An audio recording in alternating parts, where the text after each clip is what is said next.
A very good evening, distinguished Toastmaster Mayuri. How are you today? Doing great. Thank you so much. Good evening, Sandeep. How are you? I'm doing great and I'm very much excited for this session that we are going to have in next few minutes.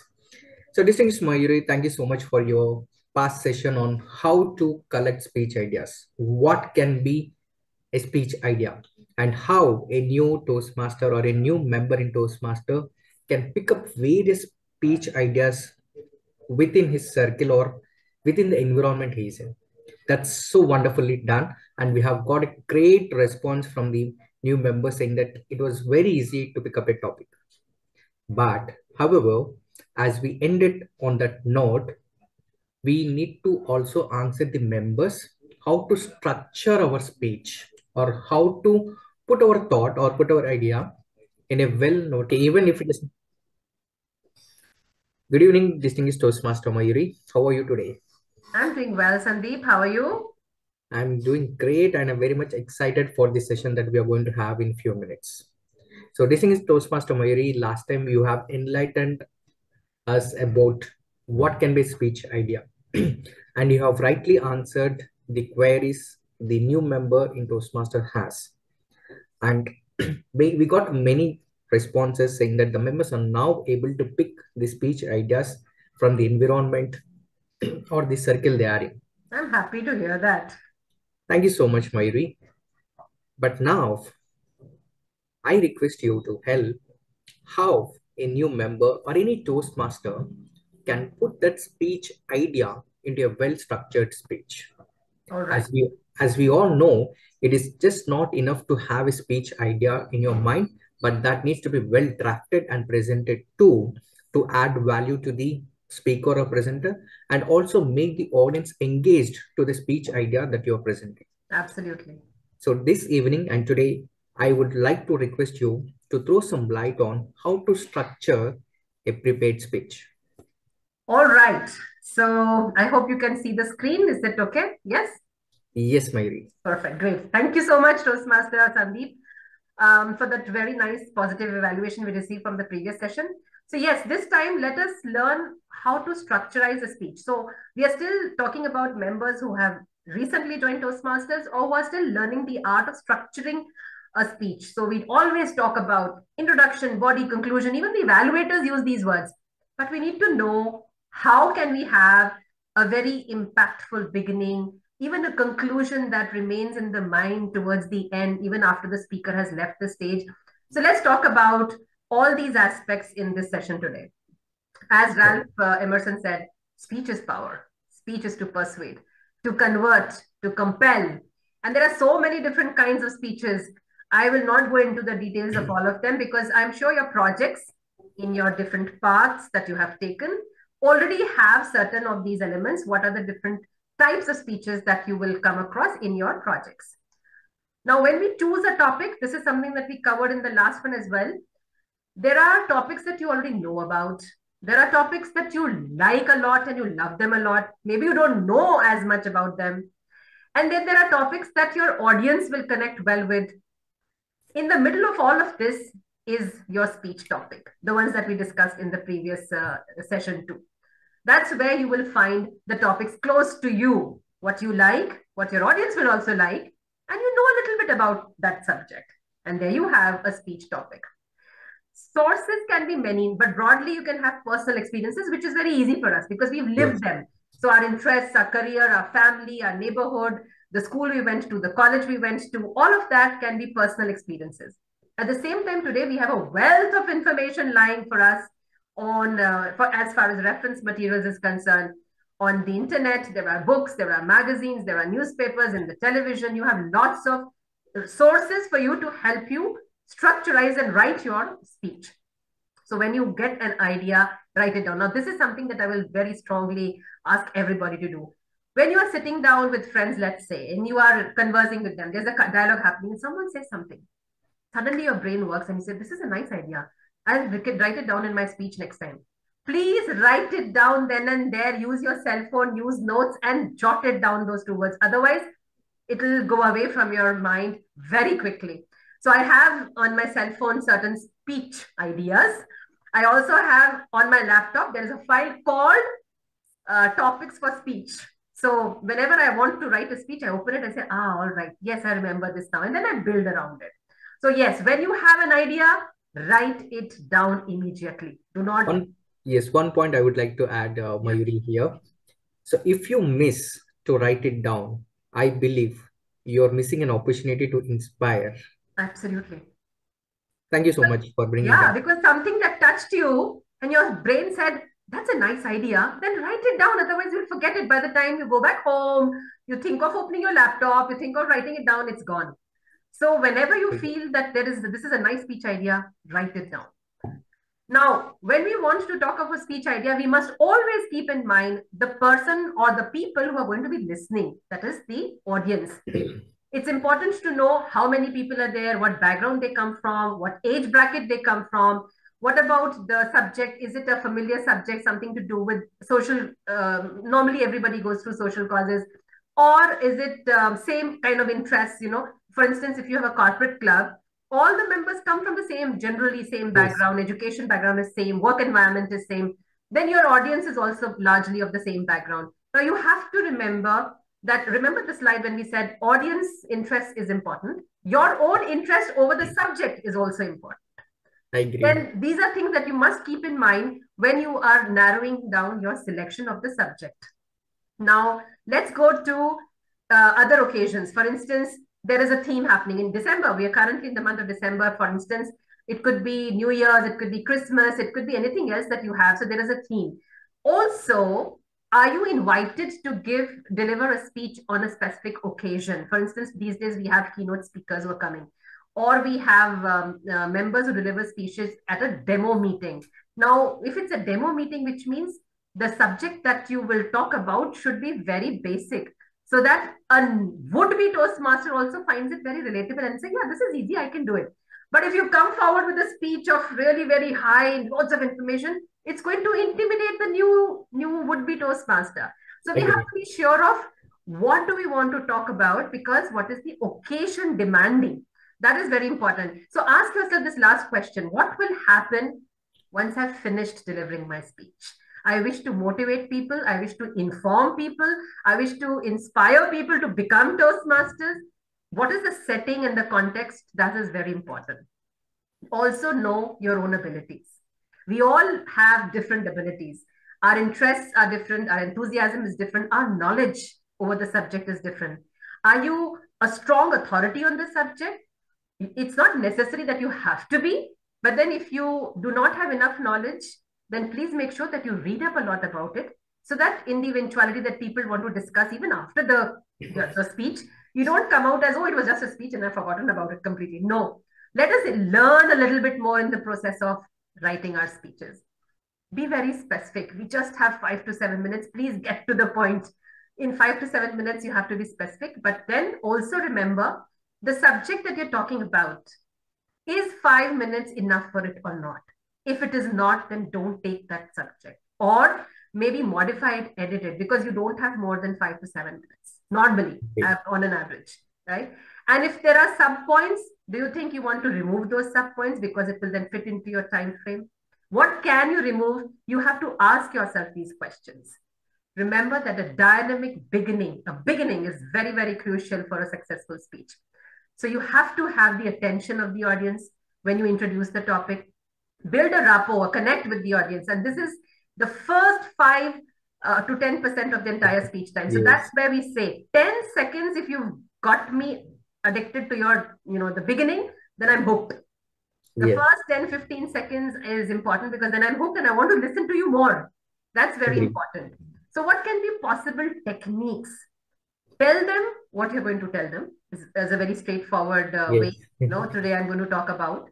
Then you tell them actually whatever it is. And then finally, you will conclude by recapitulating or summarizing what you just told in the last 5 minutes.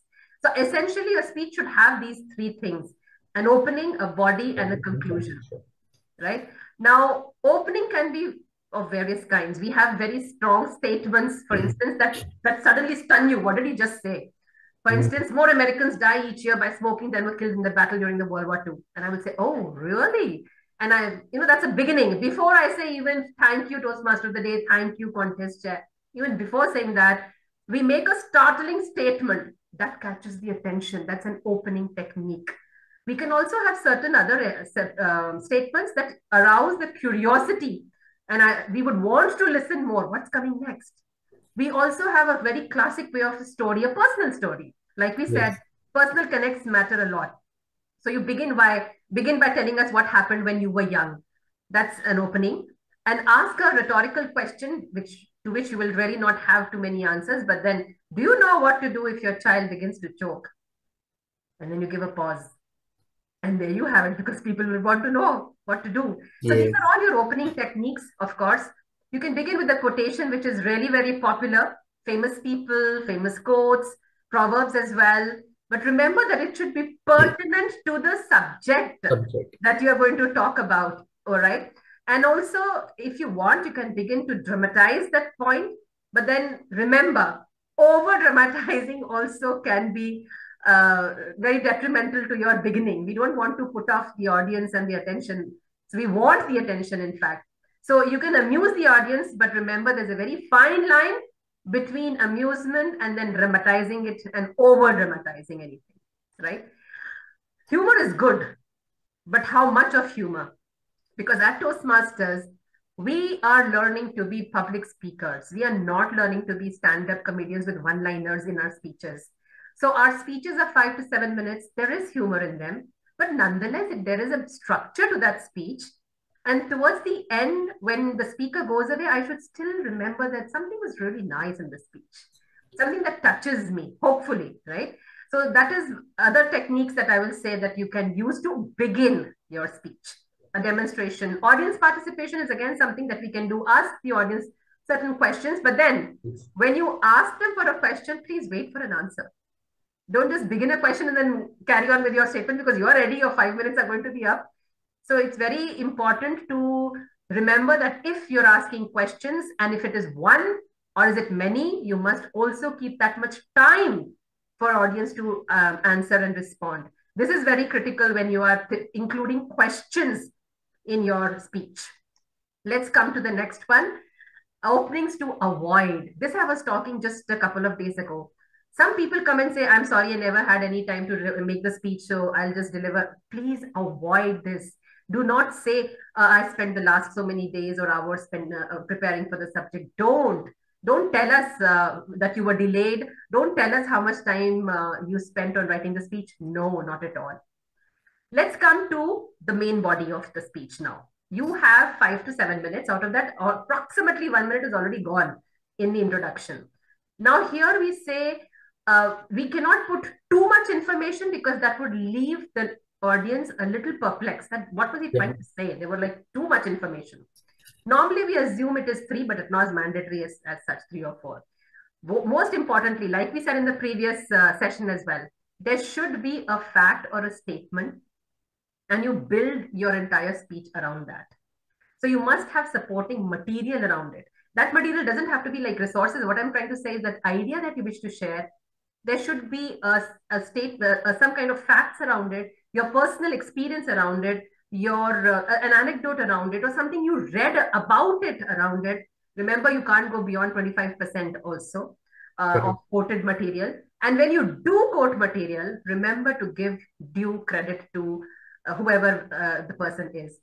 And you remember also that if it is going to go beyond 25%, then in a club meeting, we don't deduct marks or anything. In a contest, it's a straight disqualification. So let's not even start there. Okay. Now, when we say conclusion, great is the art of beginning, but greater is the art of ending. I remember in a contest, and this is not now, this is about a couple of, maybe a year and a half ago or somewhere around that time. This is something that someone shared with me. Even if there are 10 speakers, 10 contestants, and I finish with my judging ballot or I finished listening to them, there are 1 or 2 speakers whose speech and the message they wanted to share stays on in my mind even after the contest is over. Why is it so? Agree. Why?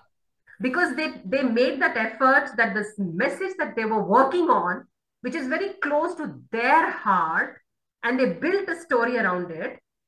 It's the end, the last, the conclusion, the last 1.5 minute probably, which will really, really matter a lot on what remains in the audience's mind. So we have to work on the conclusion, which is very, very important. So there should be definitely a sense of closure. It should make an impact. And remember, like we said in the introduction, likewise in the conclusion, it is about 5 to 10% of your entire speech time. So when you are writing your speech, when you are going to practice delivering it, keep your stopwatch close by and time yourself. How much time am I giving to the introduction? And how much time have I left now for the conclusion? Because at times we have seen that members begin very strong, very good beginning. They transition to a very good body also. And then they see the yellow card come up. They panic. Yes. And then by the time the panic translates into real great panic, anxiety, and the red card comes up and they say, okay, thank you, that's it. And they lose it at that because, and of course, when they see the yellow card and the red card, it does affect, it does to everybody. But that's where the practice comes in, that we need to be able to time our speech completely. So use a quotation again. At times, what happens is if you've begun with a quotation, now it is in context of the material, of the content that you want to share, the idea that you want to share. You might have another one, or you might want to reiterate what you said in the beginning and come back to it again in the conclusion. So that sort of reinforces what you are trying to share with us, right? You can also use a story or an anecdote that reinforces your main message, and that's your conclusion. You can also ask a question. Many people do that. Can we afford to do that? I ask, can we afford not to? And there you leave the stage, and the audience is waiting for more. And that is the way to end. You ask with a question. And you must have seen during contests that there is, and even otherwise also, evaluators say that they were waiting to listen from you a call for action. I always say that if I hear a speech of 5 to 7 minutes on any subject, when I'm towards the green yellow card, 5 minutes, I want to know, why do you share this with me? And what do you want me to do about it now? Correct. So for instance, if someone is talking about, let's say, brands, it was there in our previous session as well. So I heard a speech about brands. I'm not a person who's into brands. But then this person spoke about the kinds of brands and different categories of brands, and then summarized it towards what an impact brands can make on any product that they're trying to sell. And this is perfect as a speech. Now, I want to know towards the end. So I would want the speaker to say, so I have today shared a few brands and the impact they have, and it was in different categories. Now I ask you, would you go back and look up again on the internet and search for more brands and maybe come back with another speech? I would love to hear from you. Now you're asking me to do something else, although I'm not a brand person. So you remember that there should be a call for action as well. This was just an example that I took from the top of my head. But remember that there should be a reason why you're even delivering the speech. And what do you want the listener, the audience member, to do after you have left the stage? Correct. Not just go back with you applaud and you go back. That is not enough. So remember, when you close, you have to keep this in mind as well. Also, like we said in the beginning also, go back to where you began. So you can always say, reiterate the quotation if you wish to, or go back to your idea that you began with in the beginning. So I began my remarks by saying so, and now, etc., and you close it. Okay. Summarizing is very, very important. I think all of us know that. Even in contests, we always say that we must summarize. That's where we say the conclusion starts. Ideally, it is the last 1.5 minutes. By the time you're done with your main body, it's the green card. And then you start coming to your main essence. By the time it is yellow, it's 6 minutes. And you have still 1 more minute to wrap up and summarize. And the red card comes up and you are in safe zone because you still have 30 seconds before you get disqualified. So ideally, when you start preparing and practicing your speech at home, remember to summarize your main points. And repetition, as we say, does reinforce what you're wanting to say. But only repetition is that you can also have, sometimes there are very nice speech titles. So use the title in the beginning. use the title again, refer to the title again somewhere in the middle of your speech, and refer to the title again towards the end. And that is why I remember, oh, that's the reason why this was the speech title. That's also a way to end as well. Of course, end in time, and don't add any new segment just because you remembered it towards the end. Correct, correct. So after you've done your thank you or you're towards the thank you and you add, don't do that. So this is typically a speech outline. We have an opening that captures the attention. Excellent. Then we transition to the main body. Try to have at least 2 or 3, if you can, points about it. I always say have a diverse kind of connect aspect to it. If you're talking about anything, talk about it from the point of view of you as a younger person, you as a working employee, you as a Toastmaster, you as a neighbor maybe, or talk of maybe from a men's perspective, women's perspective, child's perspective, old age perspective. So try to categorize and find a diverse points of view of the same subject. If whenever you're writing, that way you have first, second, third different points as well. And never forget to summarize towards the end of your speech. So to summarize, prepare, organize. I cannot, stress any less on how much preparation is important and getting it mentored. Allow time to practice. That is why we say when your club VPE launches the agenda and says take slots, that's what Manoj Vasudevan said, in fact, in the previous session. Yes. You book your slot first. Write the speech. Then you write the speech, and then you've committed. Yes. And you will remember that you've committed, you will not back out. And so you will write a speech. Excellent. Because otherwise we tend to procrastinate. We don't take up the slot and then the next week and the next week. So you take the slot and then write the speech. And then this is, I think, important in life too, that we stand to what we commit to do. Yes. So we stand by it. And also be sure to be familiar with the material. Please don't read it. This is not a reading. It's speech delivery and not speech reading. And then you have to practice it a number of times and use humor. It's nice to have, not very serious, and it's nice to have humor in the speeches. All right, so I think we've summarized most of it. Yes, the delivery aspect, perhaps we can take in another session, because all of this was the beginning, the body, the conclusion of a speech.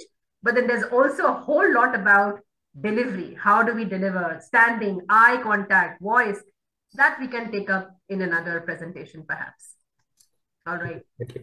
I think personal experiences plus a little bit of resources plus a consideration of who's going to be listening to this, and you have an excellent speech and well-structured speech. Yes. So thank you so much. And what a powerful way to end your speech as well. That's great. That's so great of you, distinguished Toastmaster Mayuri. So they say, right, all is well that starts and ends well. So you have a strong opening, that is all is well, and you have strong conclusion that ends well. And the process you take, the starting to the end, is what is body. Correct. So that in that way, I would like to summarize the entire session, have a proper opening, and make sure that you carry it through to the end and have strong closure too. Yes. And that makes one of the greatest speeches. Yeah. Thank you so much, distinguished Mayuri, for helping our members to understand how to put our speech ideas into structured speech, the basic formula, OBC, opening, body, and conclusion. Correct. I hope our members will understand and will start writing more and more better speeches and inspirational speeches like you have just explained. And as I said in the last session as well, we do have an opportunity for members to raise their queries, ask their questions in the comment segment. Either it is uploaded in YouTube, Instagram, and whichever social media handle. We always have a option to raise your questions and you will get them answered. With this, I will end the session, and a very informative session here. And I would like to thank distinguished Toastmaster Mayuri for this wonderful segment and an insightful and enlightenment talk. Thank you. Thank you so much. The pleasure is mine. Thank you, Sandeep.